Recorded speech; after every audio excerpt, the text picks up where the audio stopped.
அனைவருக்கும் வணக்கம். நான் உங்கள் ஜெயமேனுகோபால். நாம் இன்னைக்கு பார்க்கக்கூடிய தலைப்பு, கணவனால் அதிர்ஷ்டம் யாருக்கு அப்படிங்கிறத பற்றி பார்க்க போகலாம். ஒரு ஜாதகத்தில், பெண்ணுடைய ஜாதகத்தில் லக்னம் அப்படிங்கிறது ஜாதகியை குறிக்கும், 7ஆம் இடம்ங்கிறது கணவனை குறிக்கும். ஒரு ஜாதகம்னு நீங்கள் எடுத்துக்கிட்டிங்கன்னா, கணவன் அப்படிங்கிற கிரகம் பெண் ஜாதகத்தில் செவ்வாய், கார கிரகம் செவ்வாய். அப்போது 7ஆம் அதிபதி எந்த கிரகமாக வேணாலும் இருக்கலாம், ஆனால் கார கிரகம் அப்படிங்கிறது செவ்வாய். அப்போ ஒரு ஜாதகத்தில், பெண் ஜாதகத்தில் செவ்வாய்ங்கிற கிரகம் 5ஆம் இடத்திலோ 9ஆம் இடத்திலோ இருப்பது மிக நல்ல பலனை தரும். காரணம் என்னன்னா, கார கிரகமான செவ்வாய் ஒரு பெண்ணுடைய ஜாதகத்தில் 5ஆம் இடம் அதிர்ஷ்டம், 9ஆம் இடம் அதிர்ஷ்டம். இந்த 5ஆம் இடத்துலையும் 9ஆம் இடத்திலோ செவ்வாயும் லக்னாதிபதியும், பெண் ஜாதகத்தில் லக்னாதிபதியும் சேர்ந்திருந்தால் அது ஒரு அதிர்ஷ்டகரமான அமைப்பு. மாறாக 7ஆம் அதிபதி லக்னாதிபதி 6, 8 இருந்தாங்கன்னா கணவனால் அவர்களுக்கு சிறப்பில்லை. அப்போ கணவனால் யாருக்கு அதிர்ஷ்டம்னு கேட்டிங்கன்னா, ஒரு ஆண் ஜாதகத்தில் அல்லது பெண் ஜாதகத்தில் கணவனால் அதிர்ஷ்டம் யாருக்குன்னு கேட்டிங்கன்னா, லக்னாதிபதியும் 7ஆம் அதிபதியும் 6, 8 இருக்கக்கூடாது.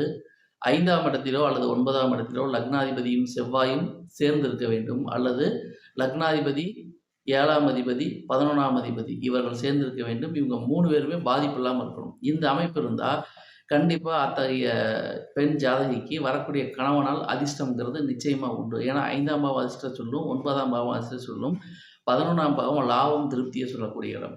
அப்போது 1, 5, 9 இந்த 3 இடங்களிலுமே பெண் ஜாதகத்தில் லக்னாதிபதியும் செவ்வாயும் சேர்ந்திருந்தாலும் சரி, அல்லது லக்னாதிபதியும் 7ஆம் அதிபதியும் சேர்ந்திருந்தாலும் சரி, ஜாதகிக்கு கணவன் வந்த பிறகு அதிர்ஷ்டம் உண்டு அப்படிங்கிறத நம்ம தெரிஞ்சுக்கலாம். எந்த வகையிலுமே செவ்வாயும் 7ஆம் அதிபதியும் பாதிக்கப்படாமல் இருக்கணும். அவங்களுக்கு வீடு கொடுத்தவங்க பாதிக்கப்படக்கூடாது, சாரம் கொடுத்தவங்க பாதிக்கப்படக்கூடாது. இந்த மாதிரி ஒரு அமைப்பில் இருந்து அந்த பெண்ணுடைய ஜாதகத்தில் செவ்வாய் யோகியாகவோ அல்லது கர்ணநாதனாகவோ அமைந்து விட்டால் நிச்சயமாக இந்த அமைப்புடைய ஜாதகிக்கு கணவனால தான் அதிர்ஷ்டம். இந்த அமைப்புங்கிறது முழுக்க முழுக்க பொதுவான தகவல் தான். எல்லாருக்கும் ஒரே மாதிரி நடக்கும்லாம் சொல்ல முடியாது. காரணம் என்னன்னா, ஒவ்வொரு ஜாதகத்திலையும் உள்ள லக்னம் வேற, ராசி வேற, கிரக அமைவுகள் வேற. அப்போ உங்கள் ஜாதகத்தில் என்ன நடக்கும், என்ன கிடைக்குங்கிறது உங்கள் தனிப்பட்ட ஜாதகத்தை பொறுத்து தான் முடிவாகும். இருந்தாலும் எந்த ஒரு பெண் ஜாதகமாக இருந்தாலும் செவ்வாய் என்பது கணவனைத்தான் குறிக்கும், 7ஆம் அதிபதிங்கிறது கணவனைத்தான் குறிக்கும். அப்போ பொதுவாக நம்ம ஜென்ரலாக பார்த்தோம்னா,